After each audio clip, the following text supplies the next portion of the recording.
prosecutions against corrupt public officials across the political spectrum. When you went to The Hague as chief prosecutor in the Kosovo trial, you prosecuted war crimes and crimes against humanity perpetrated against thousands of innocent victims. While others may have devoted their lives to corrupt self-enrichment, you have devoted your life to the rule of law and to public service. You've never been prosecuted for anything. You've never been convicted of anything. As far as I can tell, you've never even been the subject of a disciplinary proceeding over the course of your multi-decade career. But Donald Trump says you're a criminal and you belong in prison. He says you belong in prison, not because you did anything wrong, mind you, but because you did everything right. You pursued the facts, you followed the law, you stuck with extreme caution to every rule of professional responsibility. You had the audacity to do your job. Everybody here knows what you did wrong in Donald Trump's eyes and why he says you belong in prison. You found, and I quote from your sworn testimony before the committee, you found proof beyond a reasonable doubt that President Trump engaged in a criminal scheme to overturn the results of the 2020 election and to prevent the lawful transfer of power. When asked whether you believe the evidence was enough to obtain a criminal conviction against Donald Trump at trial, you had a one-word answer: yes. When asked if Donald Trump was responsible for the violence that took place at the Capitol on January 6th, you said, our view of the evidence was that he caused it and that he exploited it and that it was foreseeable to him. You found that Trump knew he had lost the election. How? Well, his own Attorney General, William Barr, repeatedly told him so and described all of Trump's theories as BS. Trump's top campaign advisors told him he lost the election. Vice President Pence told him he lost the election. More than 60 federal, state, and court decisions, including 8 rendered by judges he appointed to the bench, rejected every outlandish election fraud and corruption claim that he made. Trump himself even privately acknowledged it, gesturing to Joe Biden on TV and saying, quote, "Can you believe I lost to that effing guy?" He knew he lost, but he threw everything into his big lie, which some people, even in this room to this day, will stand by and swear by.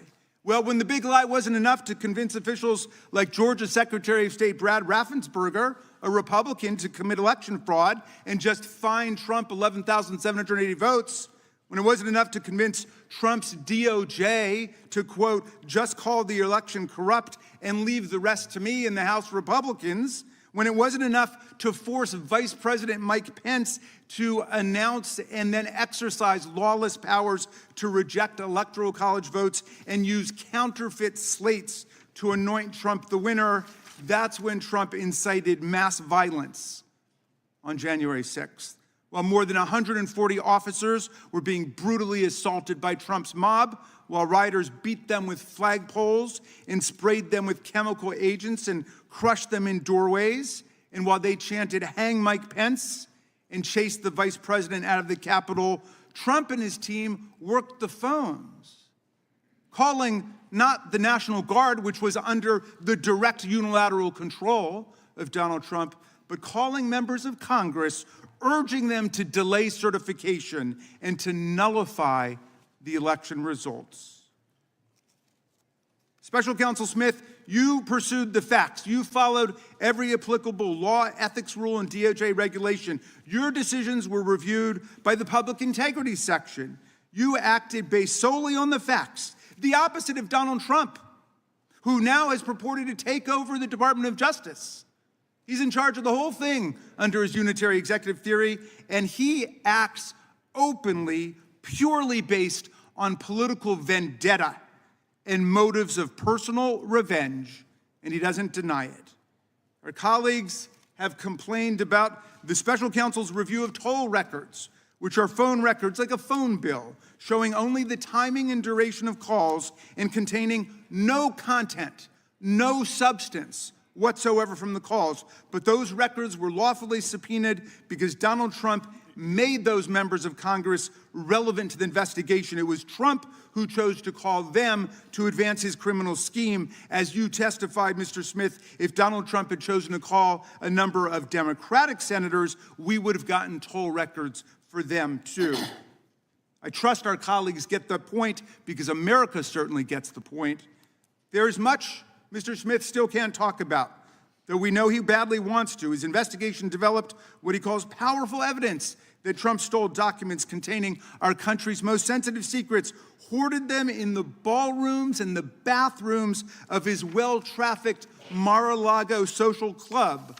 He showed them off to visitors, and then he obstructed a federal investigation by instructing his attorney to pluck out anything really bad before turning materials over to the FBI and having his staff delete incriminating security tape footage. But today, we're not going to hear a lot about that because you are gagged by an absurd judicial order rendered faithfully by Trump's most servile and sycophantic appointee to the federal bench, Judge Eileen Cannon. This order not only blocks release of Volume 2 of your report, which is unprecedented, about the classified document scam, it also gags you from discussing the report or its contents with us, with America. And so we don't know what's in it, but it must be pretty devastating because Donald Trump is desperate to keep Mr. Smith or any other DOJ official for all time from ever releasing it to Congress and to the American people.